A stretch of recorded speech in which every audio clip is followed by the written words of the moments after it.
Guys ഇനി ഒരു mysterious ഉള്ള സംഭവം കണ്ടു.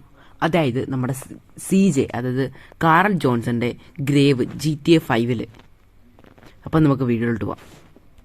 സോ ഗൈസ്, അപ്പോൾ ഈ ഒരു ലൊക്കേഷനിലോട്ട് വന്നു കഴിഞ്ഞാൽ ഇവിടെ ആയിട്ടൊരു ഷവൽ കാണാൻ സാധിക്കും. സോ ഈ ഒരു ഷവൽ നിങ്ങൾ എടുക്കണം. ഫസ്റ്റ് ഓഫ് ഓൾ ഓക്കെ, ഈ ഒരു ഷവൽ എടുത്തതിന് ശേഷം ഇവിടുന്ന് തന്നെ എടുക്കണം. എന്നിട്ട് ഈ ഒരു ഷവൽ എടുത്തതിന് ശേഷം നമ്മുടെ മാപ്പിൻ്റെ ഈ ഒരു ലൊക്കേഷനിലായിട്ട് വരണം. ഏകദേശം ഒരു മൗണ്ട് ഏരിയ ആണ്. സോ ഈ ഒരു ലൊക്കേഷനിലോട്ട് നമ്മൾ വന്നു കഴിഞ്ഞാൽ ഇവിടെ ഒരു ഗ്രേവ് കാണാൻ സാധിക്കും. സോ അത് നമ്മൾ ഡിഗ് ചെയ്ത് കഴിഞ്ഞാൽ ഇപ്പോൾ ഒരു കട്ട് സീൻ വരും.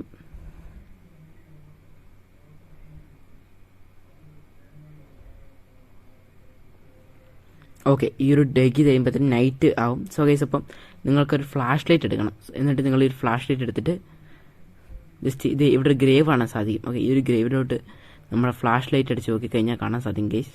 ഇതേ കണ്ടോ, കാർ നമ്മുടെ CJയുടെ അതേ പിക്കാണ്. ഓക്കെ, അത് കഴിഞ്ഞ് ഇവിടെ സ്വീറ്റ് കെൻഡൽ എന്ന് കാണാൻ പറ്റും. സോ ഈ ഒരു സ്വീറ്റും കെൻഡലും ആരാന്നറിയാത്തവർ ആരും കാണത്തില്ല, GTA San Andreas കളിച്ചവർ.